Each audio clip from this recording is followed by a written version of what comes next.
Okey, Assalamualaikum dan salam sejahtera. Hari ni kita nak masuk bab 7. Okey. Bab 7 iaitu di muka surat 112 buku teks. Bab 7 kita nak belajar tentang respirasi sel. Okey. Apa tajuk respirasi sel? Apa maksud respirasi sel ni sebenarnya? Okey. Kat sini ada kaitan dengan, dia tulis kat sini bagaimanakah tempe diproses. Ada kaitan dengan tajuk kita ni. Tahukah anda apakah keperluan tenaga dalam proses metabolisme? Apakah substrat utama dalam penghasilan tenaga?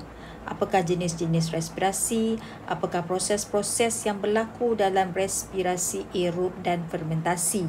Okey. Pertama sekali, cikgu nak jelaskan apa maksudnya respirasi sel. Okay, mesti awak semua tak tahu dia apa maksud respirasi sel ni. Okay, kita terus kepada sini ya. Yang ni adalah apa yang kita nak belajar nanti. Cikgu akan terangkan dulu respirasi sel. Okay. Saya terus kepada muka surat. Okay, respirasi sel. Okay, tengok sini. Apa maksud respirasi sel? Okey. Respirasi sel ialah proses penguraian. Saya baca daripada sini ya.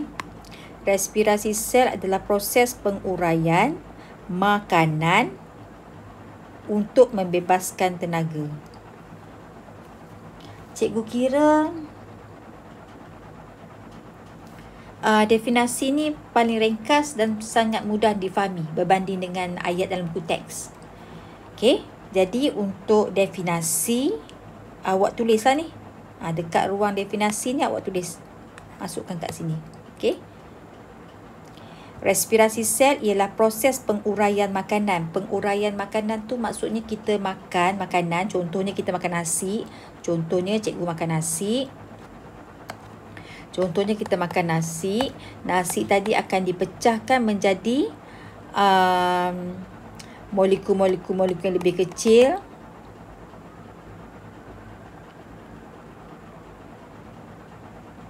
Kan? Molekul-molekul yang lebih kecil ni akan digunakan untuk menghasilkan tenaga. Contohnya macam ni lah. Okey? Respirasi sel ialah proses penguraian makanan. Dan makanan tadi kita gunakan untuk menghasilkan tenaga. Tak apa kalau tak jelas nanti boleh faham. Maksudnya makanan yang kita makan, setiap butiran makanan yang kita makan, apa saja yang kita makan sebenarnya tujuan utama kita makan adalah untuk mendapat tenaga. Okey. Itulah respirasi sel. Okey. Tujuan. Okey, sebelum kita tujuan dulu, kita tengok tujuan dulu.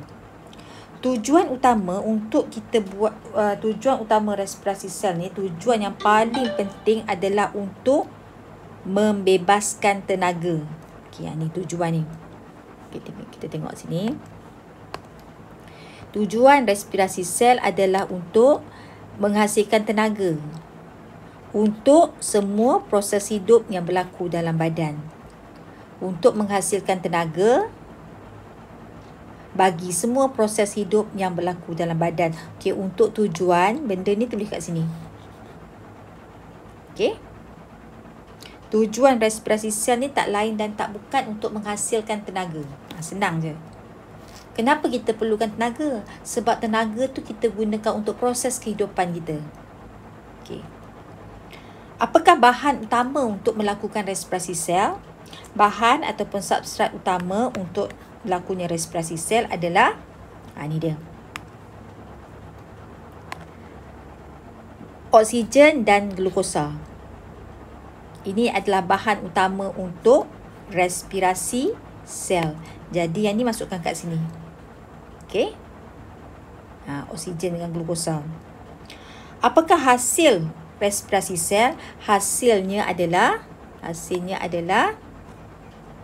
tenaga, karbon dioksida dan air. So hasilnya ni tulis kat sini. Okey.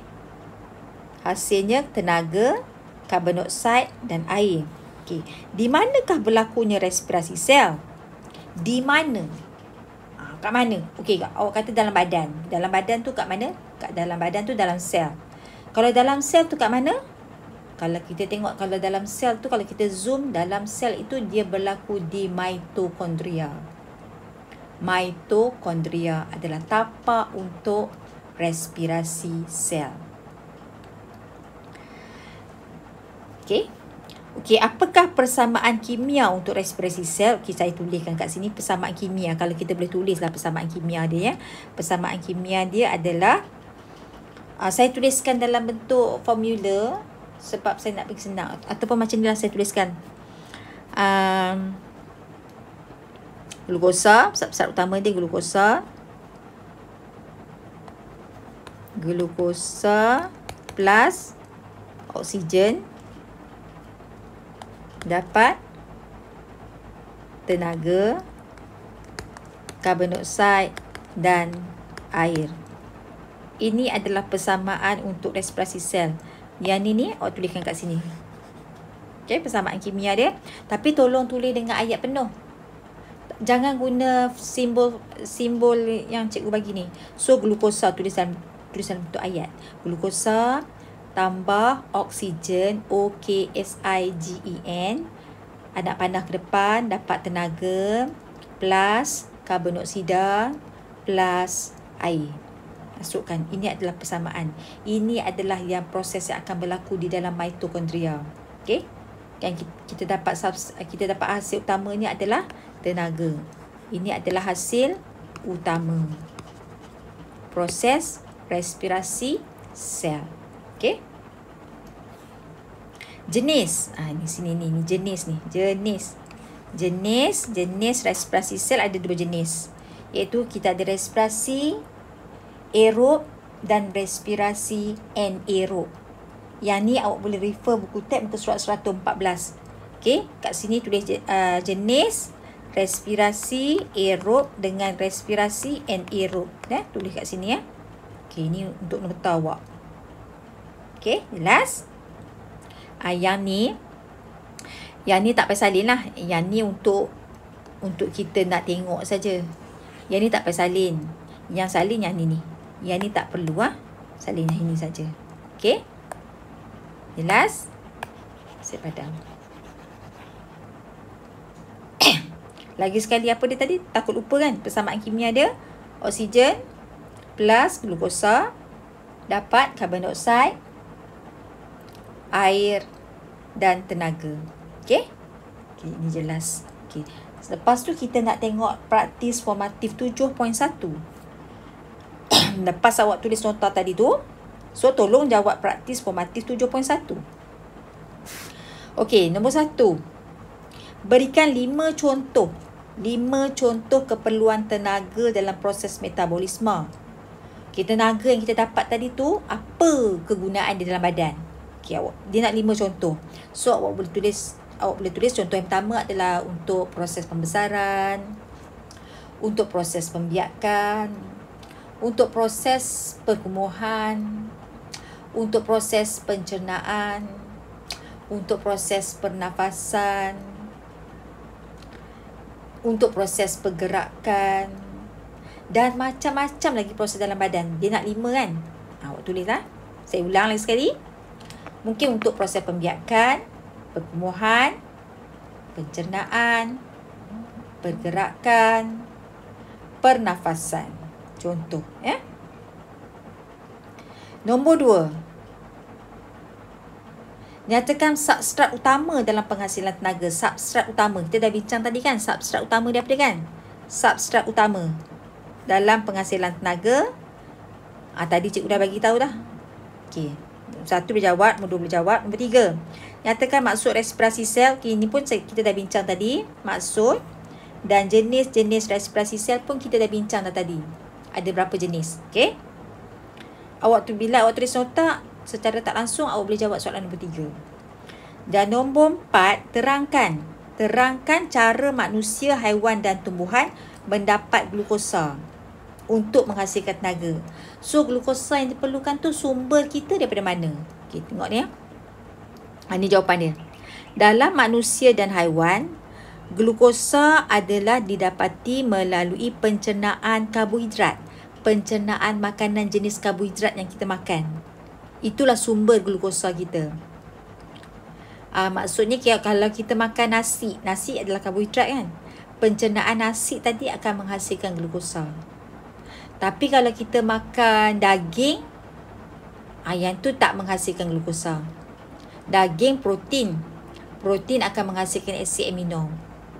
Jadi makanan berprotein bukan untuk menghasilkan glukosa. Jadi kita tak dapat tenaga. Jadi kita kena untuk dapat tenaga, kita kena ambil makanan yang berkarbohidrat. Sebab makanan yang berkarbohidrat akan menghasilkan glukosa. Itu manusia dan haiwan. Tapi kalau untuk tumbuhan hijau, macam mana tumbuhan hijau nak dapatkan glukosa? Tumbuhan hijau juga benda hidup. Benda hidup juga memerlukan tenaga. Jadi tumbuhan hijau macam mana dia nak dapatkan glukosa? Dia dapatkan glukosa melalui proses fotosintesis. Dia buat sendiri glukosa dia. Dia buat glukosa melalui proses fotosintesis. Kita tak boleh buat sendiri. Kita kena makan kan? Itu beza ya. So, jawapannya boleh tulis kat sini. Jadi, cikgu ingatkan lagi sekali. Selain daripada awak tulis nota tadi, tolong lengkapkan praktis formatif 7.1 dalam buku latihan. Okey? Jelas ya?